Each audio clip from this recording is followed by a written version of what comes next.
Hello everyone, మీరు చూస్తుంది Suman TV. నేను మీ కీర్తి. క్యాన్సర్, వామ్మో పదం వింటేనే చాలా భయంగా ఉంది. చాలా ప్రామినెంట్ అండ్ చాలా కామన్గా వినిపిస్తున్న డిజీజ్ అయిపోయింది. అండ్ స్పెషల్గా ఈ వీడియోలో మనము అసలు haves and have nots of cancer disease అంటే చాలా రకాల ఇన్ఫర్మేషన్ మనకి ఇప్పుడు మార్కెట్లో కనిపిస్తూ ఉంది. ఇది తినాలి, ఇది తినకూడదు, ఇదే తినాలి, దీనివల్ల వస్తుంది, దానివల్ల వస్తుందని. ఈ వీడియో ద్వారా మీకు గన్ షాట్ ఆన్సర్ దొరుకుతుంది. బికాస్ నా ఎదురుగుండా కూర్చున్నారు ప్రముఖ ఆంకాలజిస్ట్ డాక్టర్ మోహన్ వంశీ గారు. నమస్తే సార్. నమస్తే అండి. Sir, as I just said, చాలా మోస్ట్ కామన్ డిసీజ్ అండ్ చాలా ప్రామినెంట్ అయిపోయింది. ఆఫ్టర్ కరోనాతో అసలు ఎక్కడో విన్న దాని గురించి చాలా తరచుగా వింటున్నట్టుగా అనిపిస్తుంది sir. Different types of cancer అయినప్పటికీ కూడా గ్రాస్లీ అండర్ రిపోర్టెడ్ అండి. డెఫినెట్గా మన population 1.453 billions. ICMR Indian council for medical research New Delhi వారి ఎస్టిమేట్ ప్రకారం సంవత్సరానికి 1.45 మిలియన్ క్యాన్సర్ కేసెస్ భారతదేశంలో డయాగ్నోస్ చేయబడుతున్నాయని అంచనా వేశారు వాళ్ళు. బట్ చైనాస్ పాపులేషన్ మన పాపులేషన్ కన్నా ఒక 200,000 తక్కువ, 1.422 బిలియన్స్. కానీ చైనాలో ఎన్ని క్యాన్సర్స్ తెలుసా అండి? 4.8 మిలియన్ న్యూ క్యాన్సర్ పేషెంట్స్. అంటే మనకన్నా 4 times వాళ్ళు మనకన్నా హెల్దీ డైట్ తింటారు, వాళ్ళ లాంజివిటీ ఎక్కువ, వాళ్ళు అసలు ఈ అర్బన్ ఏరియాస్ తక్కువ. ఇవన్నీ కూడా మనం చూసే క్యాండ్ ఫుడ్స్ ఏవి అక్కడ అవైలబుల్గా ఉండవు 80% ఆఫ్ చైనాలో. అయినప్పటికీ చైనాలో cancer incidence 4.8 million new cancer patients per annum. అలాగే యునైటెడ్ స్టేట్స్ పాపులేషన్ తీసుకుందాం, 340,000. అంతే, మనలో 1/4. కానీ వారిలో క్యాన్సర్స్ ఎన్నో తెలుసా అండి? సంవత్సరానికి 1.9 మిలియన్. మంది 1.4 అయితే వాళ్ళు 1.9 మిలియన్. సో మనమే కొంచెం బెటర్ ప్లేస్లో ఉన్నామంటారు? కాదు, మనం grossly under reported. Cancer is not a notifiable disease. వాళ్ళు మార్నింగ్ నేను ఓపీలో కరోనా కేసు చూశాను అనుకోండి, ఇమీడియట్గా నేను బైలా మున్సిపల్ అథారిటీస్కి మన వెబ్సైట్లోనూ అప్లోడ్ చేయాల్సి ఉంటుంది. క్యాన్సర్ మనం చూస్తే ఎవరికి మనం ఇన్ఫార్మ్ చేయాల్సిన అవసరమే లేదు. సో గ్రాస్గా క్యాన్సర్ పేషెంట్స్ని అండర్ రిపోర్ట్ చేయడంతో మన క్యాన్సర్ ఇన్సిడెన్స్ మనకు తక్కువగా కనబడుతుంది. మనం చూసేదానికన్నా చాలా ఎక్కువ క్యాన్సర్ ఇన్సిడెన్స్. ఇంకా నోటిఫైబుల్ డిసీజ్ కాదు. గవర్నమెంట్ కనుక పాపులేషన్ బేస్డ్ రిజిస్ట్రీస్ అన్ని చోట్ల ఎస్టాబ్లిష్ చేసినట్టయితే మనకు తెలుస్తుంది. హార్డ్లీ 5 పాపులేషన్ బేస్డ్ రిజిస్ట్రీసే మన ఇండియాలో ఉన్నాయి. వాటిని బట్టి వాళ్ళు they are taking them into account and telling that this is the probable incidence of cancer. Grossly under reported ma'am. ఇంకా మనం అనుకున్న దానికన్నా చాలా ఎక్కువ క్యాన్సర్ కేసెస్ భారతదేశంలో డయాగ్నోస్ చేయబడుతున్నాయి. లాంజివిటీ పెరుగుతోంది. భారతీయుల లాంజివిటీ సగటు ఆయుర్దాయం 70 సంవత్సరాలు దాటేసింది మెన్లోను స్త్రీలలోను. క్యాన్సర్ ఇన్సిడెన్సే పెరుగుతుంది రోజు రోజుకి. సార్, మరి ఎలా సార్ వీటిని తగ్గించడం? ప్రివెన్షన్ మెజర్స్ ఏం తీసుకోవాలంటారు? Most important preventive measure life style changes. మనం తీసుకునే ఆహారం, మనం తీసుకునే అన్ని రకాల ఆహార పదార్థాలు కూడా క్యాన్సర్ కారకాలుగా ఉంటున్నాయి. ఇప్పుడు మనం తీసుకునే ఫుడ్, భారతదేశంలో క్యాన్సర్ ఇన్సిడెంట్స్ అన్నిటికన్నా పంజాబ్ రాష్ట్రంలో ఎక్కువ. కారణం ఏంటంటే మొదటగా వాళ్ళు ఫర్టిలైజర్స్, పెస్టిసైడ్స్ వాడింది వాళ్ళే. హైయెస్ట్ ఈల్డ్ కోసం, గ్రెయిన్స్ దీనికోసం వాళ్ళు ఫర్టిలైజర్స్, పెస్టిసైడ్ వాడింది వాళ్ళే. అందువల్ల అక్కడంతా కూడా గ్రౌండ్ వాటర్తో సహా అంతా కలుషితం అయిపోయాయి. ఇప్పటికి కూడా వాళ్ళు 2 crops, 1 rice, 1 wheat crop ఉంటుంది. వాళ్ళకి మనలాగా తుఫాన్లు ఉండవు, చక్కటి క్రాప్ వస్తుంది. Richest state in the country. So richest state, obviously, they eat rich food, a lot of fatty food, processed meats, processed foods, alcohol, drugs, in addition to fertilizers, pesticides. No wonder పంజాబ్లో cancer incidence చాలా ఎక్కువగా ఉంది. So ఈ processed foods అన్నీ కూడాను హానికరం అండి. ఉదాహరణకి జస్ట్ సింపుల్ తీసుకుందామండి. మీరు రోజు మూవీ హాల్లో తినే పాప్కార్న్ని మైక్రోవేవ్ ఓవెన్లో వెయిట్ చేస్తారు. అప్పుడు అనేక రకాలైన ఆక్టనోయిక్ యాసిడ్స్ దాంట్లో ప్రొడ్యూస్ అయ్యి అవన్నీ లివర్ క్యాన్సర్కి, బ్లాడర్ క్యాన్సర్కి దారితీస్తాయి. తెలుసా మీ రోజు మీ పిల్లలకు పెట్టే పాప్కార్న్లో ఇంత విషయం ఉందని? లేదు సార్. మీరు రోజు కూల్ డ్రింక్స్ తాగేస్తుంటాం. ప్రపంచంలో అందరికన్నా ఎక్కువ కూల్ డ్రింక్స్ తాగేది మన దేశమే. యునైటెడ్ స్టేట్స్ కన్నా, యూరోప్ కన్నా ఎక్కువ తాగేస్తున్నాం కూల్ డ్రింక్స్. అన్ని కూల్ డ్రింక్స్లో కూడా మీరు ఎన్నో రిపోర్ట్స్ వచ్చాయి, దాంట్లో పెస్టిసైడ్ అవశేషాలు ఉన్నాయి, అన్ని రకాల అవశేషాలు ఉన్నాయి. అవే కాకుండా కూల్ డ్రింక్స్లో హై షుగరీ కంటెంట్ ఉంటుంది. ఈవెన్ డైట్ డ్రింక్స్లో కూడా షుగర్ కంటెంట్ ఎక్కువే ఉంటుంది. వీటన్నిటి వలన ఈ హై షుగర్, డెఫినెట్లీ షుగర్, చాలామంది అడుగుతుంటారు క్యాన్సర్ పేషెంట్స్ నన్ను, షుగర్ తీసుకుంటే క్యాన్సర్ పెరిగిపోతుందంట కదా, క్యాన్సర్ వచ్చిన వాళ్ళు షుగర్ తినకూడదంట కదా. అది కరెక్ట్ కాదు. అన్ని మితాహారం తీసుకోవాలి. ఎవ్రీథింగ్ ఇన్ మోడరేషన్ ఉండాలి. కానీ మోడరేషన్. మనకి కార్బోహైడ్రేట్ అవసరం, ప్రోటీన్ అవసరం, ఫ్యాట్ అవసరం, ఆయిల్ కూడా అవసరమే. సో ఈ షుగర్ కంటెంట్ ఎక్కువ తీసుకున్నప్పుడు అనేక రకాలైన ప్రాబ్లమ్స్ వస్తాయి madam. Most often it is obesity and cancer, in addition to cardiovascular diseases. చాలా కామన్గా చూస్తున్నామండి. సో ఈ కోలాస్ ఇవన్నీ కూడా మనం పూర్తిగా అవాయిడ్ చేయాల్సి ఉంటుందండి. ఈ కోలాస్ అన్నీ కూడా అన్ని రకాల షుగరీ డ్రింక్స్ ఇప్పుడు పాప్కార్న్ అన్నారు కదా సార్, ప్రాబ్లం పాప్కార్న్ తోనా లేకపోతే ఓవెన్ లో చేయడం వల్ల? ఓవెన్లో చేయటం వల్ల. That's what we have to, because oven big no. Big no. అలాగే this non stick pans, non stick pans, వాటిలో ఉండే మనం దోశ వేసినప్పుడల్లా దాంట్లో ఉండే కెమికల్ మన దోశలోకి వస్తుంది, దోశతో పాటు మనకు వస్తుంది. స్లో పాయిజనే కదా స్లో సార్ ఇది? పాయిజనింగ్ అన్ని రకాలుగా కూడా. మైక్రోవేవ్ ఓవెన్స్ మన చేతులతో మనం తింటూ పిల్లలకు పెడుతున్నాం. పిల్లలకు పెట్టేస్తున్నాం. ప్లాస్టిక్ సెషెస్లో మనం స్టోర్ చేస్తున్నాము, ప్లాస్టిక్ కప్స్లో మనం తాగుతున్నాము కాఫీ. ఇవన్నీ కూడాను డెఫినెట్గా ప్లాస్టిక్, పొద్దున్నే లెగిస్తే plastic mug, plastic brush, synthetic toothpaste, వేడి నీళ్ళు ఆ ప్లాస్టిక్ బకెట్లో ఆ ప్లాస్టిక్స్ మనలోకి వస్తున్నాయి. ప్లాస్టిక్ నానో పార్టికల్స్ అనేక రకాల ఫుడ్ పార్టికల్స్లో ఉంటున్నాయని సైంటిస్టులు రోజు చెప్తున్నారు. Food scientist, food safety authorities అనేక రకాలైన ఈ ప్లాస్టిక్ యూసేజ్. మార్నింగ్ లేవగానే కార్లోకి వెళ్తాము, కార్లోకి వెళ్ళగానే it's all full of plastic inside. మన సమ్మర్ హీట్లో ఆ ప్లాస్టిక్లో ఉన్న కొన్ని సబ్స్టెన్సెస్ ఎవాపరేట్ అయ్యి అవన్నీ టాక్సిక్ గ్యాసెస్ మనం రోజు ఇన్హేల్ చేస్తున్నాం. In addition to automobile pollution, మన రోజు ఉండే ఆటోమొబైల్ పొల్యూషన్తో పాటు ఈ ప్లాస్టిక్ పొల్యూషన్. మీరు సిగరెట్ తాగక్కర్లేదు, సార్ పంజగుట్ట చౌరస్తాలో 5 నిమిషాలు నుంచుంటే చాలు, 50 సిగరెట్స్ తాగినంత మీకు ఇల్ ఎఫెక్ట్స్ వచ్చేస్తాయి. సో అన్ని రకాలుగాను ఈ ఆటోమొబైల్ పొల్యూషను, ఫుడ్ పొల్యూషను, ఇవన్నీ కూడా మనకు అనేక రకాలుగా క్యాన్సర్ అవడానికి దోహదం చేస్తున్నాయి. అన్ని రకాల ఇండస్ట్రీస్ అండి. ఇప్పుడు ఉదాహరణకి రామగుండమే తీసుకుందామండి. Open cast mines, coal burn చేయడం జరుగుతుంది. Thermal power plant vicinity 1 kilometre ఉన్న వాళ్ళందరూ కూడా క్యాన్సర్ వచ్చే అవకాశాలు ఎక్కువ ఉంటాయండి. ఫర్టిలైజర్ ప్లాంట్, గ్రానైట్ కింద అండర్ గ్రౌండ్లో, ఇవన్నీ కూడాను క్యాన్సర్ కారటానికి దోహదం చేస్తున్నాయండి. సార్ ఇవన్నీ అవాయిడ్ చేయలేమే కదా మనం? అన్ని అవాయిడ్ చేయలేము. సో మరి ఇంకేం చేయాలి? స్లోగా అనేక దేశాలు వీటిని అన్నింటిని అవాయిడ్ చేస్తున్నాయండి. ఇప్పుడు మనం చేస్తుంది, మన గవర్నమెంట్ కూడా is on the job that renewable energy. So ఇదంతా కూడాను అన్ని రకాల ఇన్సెంటివ్స్ ఇస్తున్నారు కదండి. సోలార్ ప్యానెల్స్ పెట్టుకుంటే ప్రతి హౌస్ మీద సోలార్ ప్యానెల్ పెట్టుకోవడానికి, సో దట్ ఫ్యూచర్లో థర్మల్ పవర్, అటామిక్ పవర్ పూర్తిగా అవాయిడ్ చేసుకోవడానికి, ఇవన్నీ కూడా మనకి యూస్ఫుల్ అవబోతున్నాయి. సార్ సిగరెట్ కన్నా ఫ్రెంచ్ ఫ్రైస్ తినడమే చాలా దారుణం అంటున్నారు సార్, దీని మీద మీ కమెంట్? అండ్ రీహీట్ ఫుడ్ కూడా.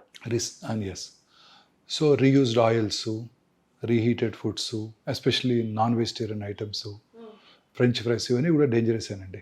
I will just enumerate 7 white substances అండి. First one is white bread. White bread అంటే మైదాతో చేస్తారండి ఇది. వైట్ ఫ్లోర్ అంటే మైదానే. ఈ మైదా తయారీలో అనేక రకాలైన కెమికల్స్ వాడుతుంటారండి. ఆ కెమికల్స్ అన్నీ కూడా కార్సినోజెన్సే. అన్ని రకాల కెమికల్స్ కూడా కార్సినోజెన్సే. మైదా తయారీ అంతా కూడా కెమికల్ కార్సినోజెన్స్. సార్ కానీ మనకన్నా వెస్టర్న్ కంట్రీసే కదా సార్ వైట్ ఫుడ్ మీద, ఈ మైదా స్పెషల్లీ బ్రెడ్స్ మీద ఎక్కువ. అందుకే కదండి అక్కడ క్యాన్సర్స్ చాలా ఎక్కువ అంటారు. ఇప్పుడు చూసాం కదా యునైటెడ్ స్టేట్స్. మరి ఇప్పుడు వాళ్ళు ఎలా డెవలప్డ్ అయ్యారు, మనం ఇంకా అండర్ డెవలప్ ఎందుకున్నాము? That is different. వాళ్ళు తీసుకునే ఫుడ్ ఐటమ్ వల్లే వాళ్ళ క్యాన్సర్స్ ఎక్కువ వస్తున్నాయి. ఇప్పుడు మీకు యునైటెడ్ స్టేట్స్లో 300,000 పాపులేషన్కి 1.9 మిలియన్ క్యాన్సర్స్, చాలా ఎక్కువ కదండి. చాలా. అర్బనైజేషన్ పెరిగే కొద్దీ క్యాన్సర్ ఇన్సిడెన్స్ పెరిగిపోతుంది. సో ఈ white flour, white rice is ఆ స్టేపుల్ ఫుడ్. అవునండి. దాని దంపుడు బియ్యం తింటాం బెటరు, హ్యాండ్ పౌండ్ రైస్, ఇవి చాలా 100 రెట్లు బెటర్. మా చిన్నప్పుడు కూడా దంపుడు బియ్యమే అందుబాటులో ఉండేది. సో మీరు చూసుంటుంది పిల్లలు కాబట్టి. సో దంపుడు, white rice, white pasta, white potatoes definitely. మీరు చెప్పారు ఇప్పుడే మీరు ఫ్రెంచ్ ఫ్రైస్ అని, they are very dangerous. Potato is a simple carbohydrate. చాలా మంది చెప్తుంటారు పొటాటోని కాంప్లెక్స్ కార్బోహైడ్రేట్ చేయొచ్చు అంట. పొటాటోని ముందుగా బాయిల్ చేసేసి దాన్ని ఫ్రిడ్జ్లో ఉంచేసేసి నెక్స్ట్ మార్నింగ్ దాన్ని కనుక తిన్నట్టయితే దాని కాంప్లెక్స్ కార్బోహైడ్రేట్ అయిపోతుంది, అంటే స్లోగా షుగర్ రిలీజ్ అవుతుంది. ఇవన్నీ కూడా డేంజరస్ అండి, అన్ని వైట్. ఇంకా నేను లాస్ట్ చెప్పాల్సింది మోస్ట్ ఇంపార్టెంట్ ఏంటంటే white salt, white sugar and white light also. Light sir? White light definitely it affects us? Definitely. ఎలా?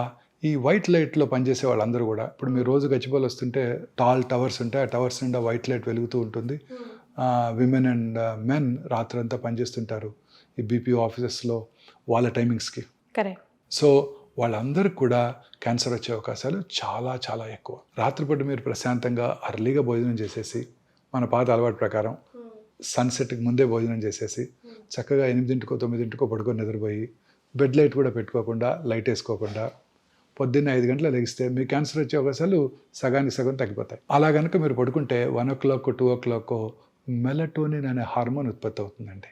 ఆ melatonin hormone it has a strong anti cancer properties. So ఆ టైంలోనే ఎక్కువ release అవుతుంది. మీరు ఇప్పుడు మనం అంతా కూడా రాత్రి లేట్గా ఇంటికి వెళ్తున్నాము 9కో 10కో 11కో, ఇంటికి వెళ్ళాక అప్పుడు డిన్నర్ చేస్తున్నాము, అప్పుడు మళ్ళీ టీవీ చూస్తున్నాం చాలాసేపు, ఆ తర్వాత పడుకునే ముందు ఆ బ్లూ స్క్రీను మొబైల్ స్క్రీన్లో మెసేజ్లు న్యూస్ చూసి అప్పుడు పడుకుంటున్నాం. It disturbs. Melatonin hormone production తగ్గిపోతుంది. వీళ్ళందరిలో క్యాన్సర్ వచ్చే అవకాశాలు ఎక్కువైపోతున్నాయి. అందుకే అర్బనైజేషన్ పెరిగే కొద్దీ క్యాన్సర్ వచ్చే అవకాశాలు పెరిగిపోతున్నాయి. ఈ ప్రాసెస్డ్ ఫుడ్స్ అన్నీ అవే కదండి. Canned foods, canned tomatoes, canned fruit juices అన్నీ కూడా డేంజరసేనండి. Fresh fruit juices, fresh fruits అవి కనుక తిన్నట్టయితే క్యాన్సర్స్ రాకుండా ఉంటాయి. సో మనం డెవలప్ అవుతున్నాము, అన్ని అని రెడీమేడ్ మనం అనుకుంటున్నాం, అన్నీ చకచకా దరిగిపోతున్నాయి. పొద్దున్నే వాడే సీరియల్ దగ్గర నుంచి అన్నీ డేంజరసే. మీరు వాడే ఆ పామాయిల్ సీరియల్ ఓపెన్ చేసి చూడండి, మీ పిల్లలకు పెట్టే సీరియల్స్, దాని చాకోస్ ఇంకేవో చాలా అంటాం, అన్ని కూడా క్యాండే, అన్నీ క్యాండ్ ఫుడ్సే. సరే ఇప్పుడు మనం అసలు తినకూడదని చెప్పాం కదా, అసలు లైక్ ప్రివెంటివ్ మెజర్స్లో తినాల్సినవి ఏమైనా సజెస్ట్ చేయగలమా? డెఫినెట్గా అండి. ప్రతిదాన్ని స్వాప్ చేసుకోవటమే మనం. వైట్ పాస్తా బదులు plant based legume based pasta, white rice బదులు దంపుడు బియ్యం, పొటాటోస్ బదులు డిఫరెంట్ కలరీ vegetables, bell peppers, rainbow colours అంటారు, అన్ని కలరీ వెజిటబుల్స్, దొండకాయలు, బెండకాయలు, వంకాయలు, క్యాప్సికము, అలాగే bell peppers, yellow colour, red colour bell peppers, ఇవన్నీ వెరీ వెరీ హెల్దీ ఫుడ్స్. వీటిలో highest content of fibre, antioxidants ఉంటాయి. ఈ యాంటీ ఆక్సిడెంట్స్ క్యాన్సర్ రాకుండా చేస్తాయి. సో కలర్డ్ ఫుడ్ ఐటమ్స్ అన్నీ కలర్ఫుల్గా ఉండాలి లైఫ్. ఇవే కలర్డ్ ఫుడ్స్ అంటే ఇవి తినాలి.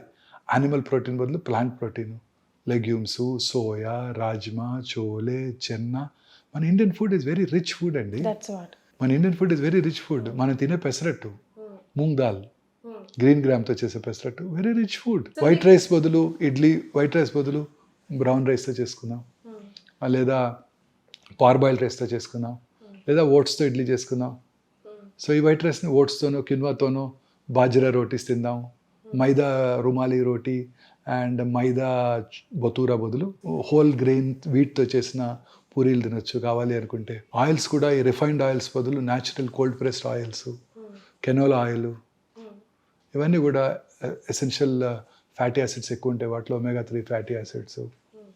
తర్వాత సీ ఫుడ్స్ వాటిలో highest content of ఒమేగా-3 fatty acids ఉంటాయి, సాల్మన్ వాటిల్లో. సో ప్రపంచంలో అత్యధికంగా ఎక్కువ కాలం బతికే వాళ్ళు ఎవరో తెలుసా మీకు? జాపనీస్, స్పానియార్డ్స్. వాళ్ళు తినేదే సీ ఫుడ్ అని. ఓకే, వాళ్ళు ఫైబర్ ఎక్కువ తింటారు. ఇదే జాపనీస్ అమెరికా వెళ్ళారనుకోండి, సెకండ్ జనరేషన్ జాపనీస్లో క్యాన్సర్ ఇన్సిడెన్స్ చాలా తక్కువ, చాలా చాలా తక్కువ. లాంజివిటీ అబౌవ్ 90 బతికేస్తుంటారు అందరూ. They work hard and they eat very healthy food. ఇదే జాపనీస్ అమెరికా వెళ్ళారనుకోండి, వాళ్ళ పిల్లల్లోనూ వాళ్ళ గ్రాండ్ చిల్డ్రన్లోనూ మళ్ళీ క్యాన్సర్ ఇన్సిడెన్స్ ర్యాపిడ్గా పెరిగిపోతుంది. So Nigerians suppose to be very developed country once upon a time in ఆఫ్రికాలో. నైజీరియాలో incidence of colon cancer is 1 per 100,000 population. అదే న్యూయార్క్ సిటీలో 200 per 100,000 పాపులేషన్, 200 times ఎక్కువ. ఇదే నైజీరియన్స్ అమెరికా వెళ్ళి సెటిల్ అయిపోయారు అనుకోండి, వాళ్ళలో మళ్ళీ ఆ క్యాన్సర్ ఇన్సిడెన్స్ కూడా ర్యాపిడ్గా పెరిగిపోతుంది. సో లైఫ్ స్టైల్ డిజార్డర్ అని క్లియర్గా కనిపిస్తుంది. అర్బనైజేషన్ పెరిగే కొద్దీ క్యాన్సర్ ఇన్సిడెన్స్ ర్యాపిడ్గా పెరిగిపోతుంది. రూరల్ ఇండియాలో 60-70 per 100,000 పాపులేషన్ క్యాన్సర్స్ ఉన్నట్టయితే, ముంబైలో it is 150-170 per 100,000 population. San ఫ్రాన్సిస్కోలో 500-600 per 100,000 పాపులేషన్. సో అర్బనైజేషన్ పెరిగే కొద్దీ క్యాన్సర్ ఇన్సిడెన్స్ ర్యాపిడ్గా పెరిగిపోతుంది. అలాగే లాంజివిటీ పెరిగే కొద్దీ కూడా క్యాన్సర్ ఇన్సిడెన్స్ పెరిగిపోతుంది. 80 సంవత్సరాల వయసు ఉన్న స్త్రీలు జూబిలీహిల్స్లో 100 మంది ఉన్నారనుకోండి, అందులో 10 మందికి బ్రెస్ట్ క్యాన్సర్ ఉంటుంది. 90 సంవత్సరాల వయసు ఉన్న స్త్రీలు జూబిలీహిల్స్లో 100 మంది ఉన్నారనుకోండి, వాళ్ళలో 16 మందికి బ్రెస్ట్ క్యాన్సర్ ఉంటుంది. సో ఇలా మన ఫుడ్ ఐటమ్స్ని మనం చేంజ్ చేసుకోవాలి.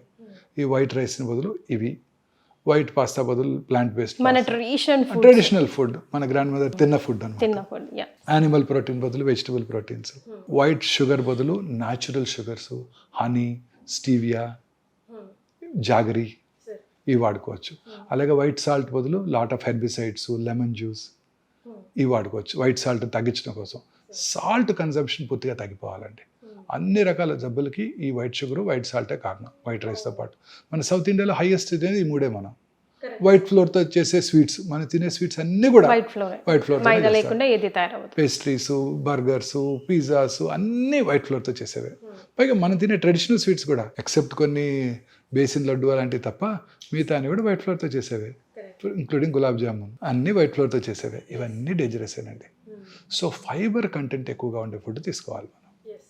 ఇదే తీసుకున్నట్టయితే డెఫినెట్గా మనం క్యాన్సర్ రాకుండా చేసుకోవచ్చు. మన పిల్లలు ఎప్పటి నుంచే ప్రమోట్ చేయాలి, మన గ్రాండ్ చిల్డ్రన్ పిల్లల్లోనూ ఇప్పటి నుంచే ప్రమోట్ చేయాలి ఈ హ్యాబిట్స్. కోలాస్ని అవాయిడ్ చేయటం అన్నీ పూర్తిగా ఇప్పటి నుంచే మన స్కూల్స్లోనూ.